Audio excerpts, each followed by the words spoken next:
Hello and welcome to the Coutinho Talk, back again with you guys for another show, for another episode of our tactical breakdown show. And I mean, what an intro. I mean, we've really gone up in the world in terms of these intros now.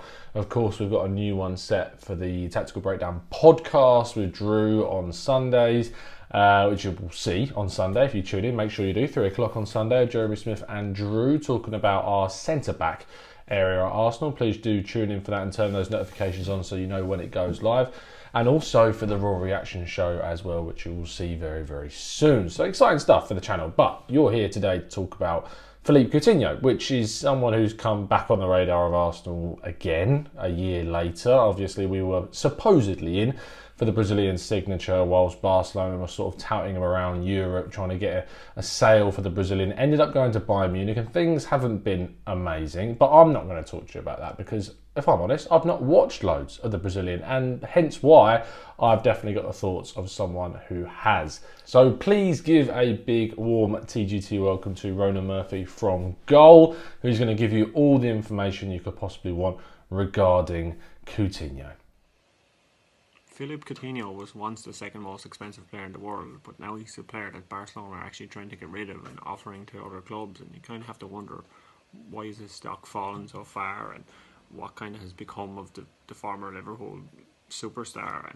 And I suppose the big problem with him is that maybe Barcelona are trying to get rid of him because he hasn't lived up to expectations, and he hasn't lived up to expectations of Bayern Munich either, and they're not willing to pull the trigger on signing him this summer. And he's going to be 28, so he really should be at his peak, but he seems to be in decline, or he seems to be inconsistent, and he hasn't really found his best form. And you kind of be sceptical of any team that is willing to maybe spend the money on him at the moment, because he seems to be a luxury player rather than maybe someone who can make your team an essential part of your team and kind of make your team a stronger team. He seems to be a player that would suit the types of Barcelona, because maybe someone you can bring off the bench to win games. But for a team who's looking to build a strong starting 11, he just doesn't seem consistent enough to be a match winner game in, game out.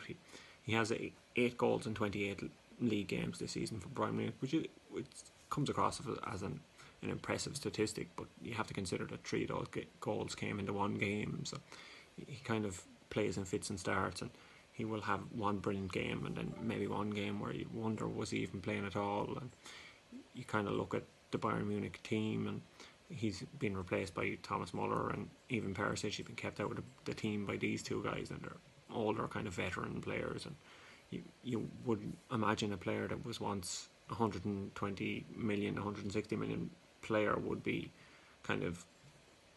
wouldn't have any problem keeping the likes of even Perisic out of a team, a guy who's in on loan. And he's such an expensive player that Bayern Munich, even they had to pay a loan fee to get him, and now what it seems to be is that Barcelona are offering him around, and it's another loan fee. And are there better players out there for even the 10 million, never mind the full price for him, the 10 million that you might be paying for him? And his wage is 250,000 a week is what the rumoured cost is that you'd have to pay. Just Barcelona are trying to get him off the books, and you kind of wonder, can you build your team around him?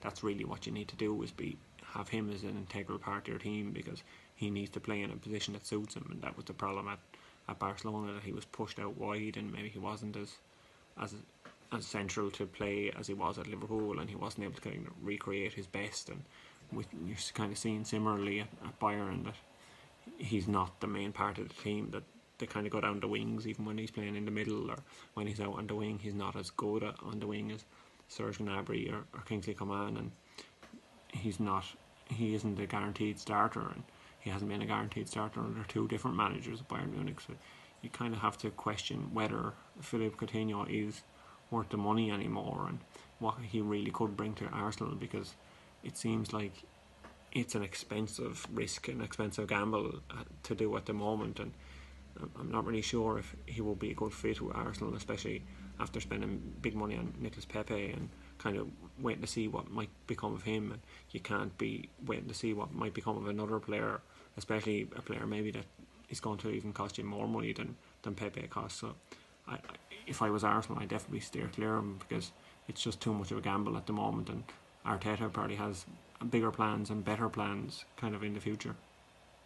Massive thank you to Ronan there for giving us the information on Coutinho. You can find him on Twitter at SwearI'mNotPaul. You can find that link in the description below. Please do go check out some of Ronan's stuff and give him a follow to keep up to date with lots of Bundesliga related stuff. Now, I was already off on Coutinho in terms of not really behind him as a signature, but if anything, Ronan's turned me off the Brazilian even more. Yesterday, I was lucky enough to go onto the football terrace with some of the Arsenal boys on there, and we started discussing it, and I ended up talking myself out of the deal, talking about how much it would cost, £10 million, and then a £250 per week deal. It just doesn't seem to fill me with the confidence and excitement that I'd want to see from an Arsenal player joining, and so that's why I think that I wouldn't go for him. But I still think it's important that we delve into the statistical side of Coutinho and give him that second look and that second chance. Let's do that by starting off with his heat map. Now, a lot of people saw the best from Coutinho in a Liverpool shirt in the Premier League in a more central area, but actually we're starting to see, not even starting, but we've seen for quite a while now, the Brazilian occupy a more left flank type of role where he cuts inside and uses that long shot, or long shot merchant, as I've seen plenty of people call him.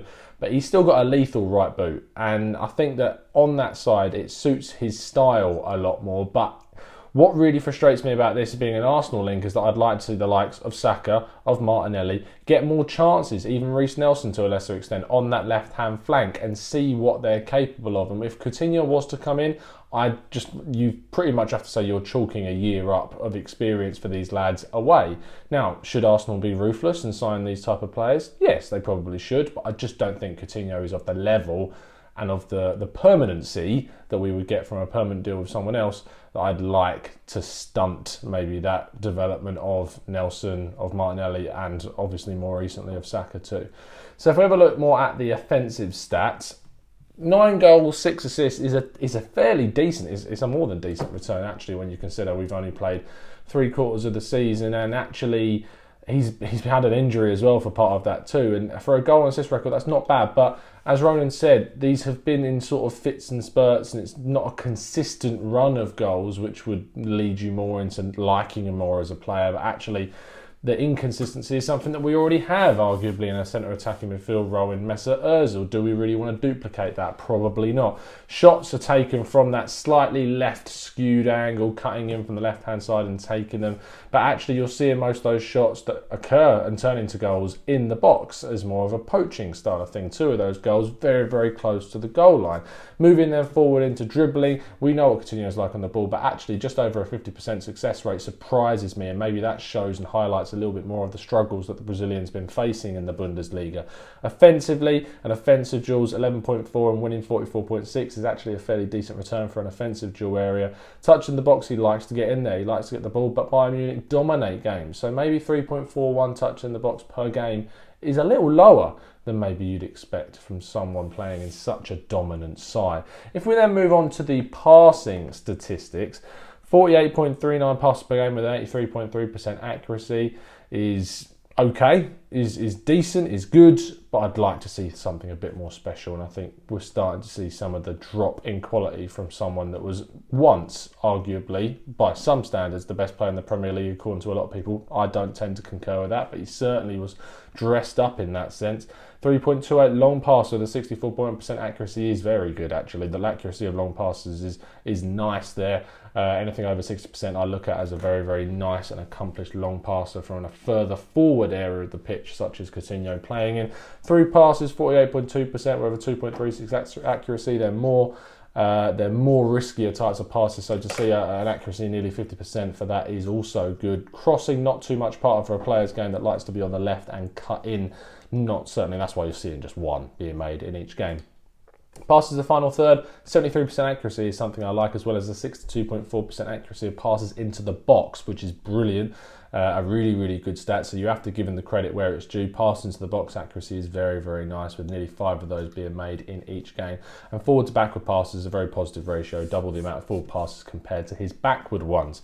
If we finally move then on to the defensive side of his game, 3.74 duels being made in each go and a 62.9% success rate. And for a forward-thinking player, 62.9% of duels being won is also very good. Aerial duels, he's a small technical dribbling player. That's not part of his game, and that's why he's seeing so few of those being done. Loose ball duels only wins 27.4%. Some people might say he backs out of challenges because of that statistic. I think that's probably a little bit unfair. But I'd still like to see that percentage a bit higher. Interceptions 1.81, lost in his own half compared to recoveries.